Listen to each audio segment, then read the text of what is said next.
ఉపనగరం వరంగల్ దాదాపు 5-6 జిల్లాలకు సంబంధించినటువంటి వ్యక్తులు ఇక్కడే వచ్చి రూమ్ తీసుకొని హాస్టల్స్ కూడా ఇక్కడ చదవడానికి వస్తారు కాబట్టి ఈ సదుపాయాలు కల్పించాలని చెప్పి ఒక సీరియస్నెస్తో ఆ కార్యక్రమం తీసుకోవడం జరిగింది.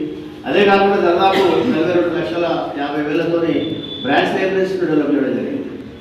వీగులపల్లి తీసుకోండి, హసన్పర్తి తీసుకోండి, ధర్మసాగర్ తీసుకోండి.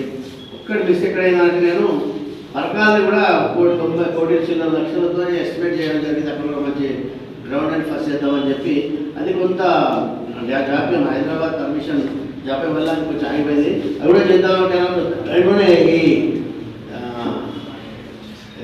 చైర్మన్స్ అంతా రద్దు చేయడం జరిగింది. ఏదేమైనా కానీ ఒకవేళ చైర్మన్ ఉన్నా లేకున్నా ఎప్పుడు కూడా నేను చైర్మన్ ఉన్నా లేకున్నా ఎప్పుడు కూడా నాకు సహాయం కావాలనుకుంటే ఖచ్చితంగా నాకు ఫోన్ చేయండి. నేను వాళ్ళతో మాట్లాడి మీకు మీ డైరెక్టర్ ఆఫ్ లైబ్రరీస్ కానీ కన్సల్ట్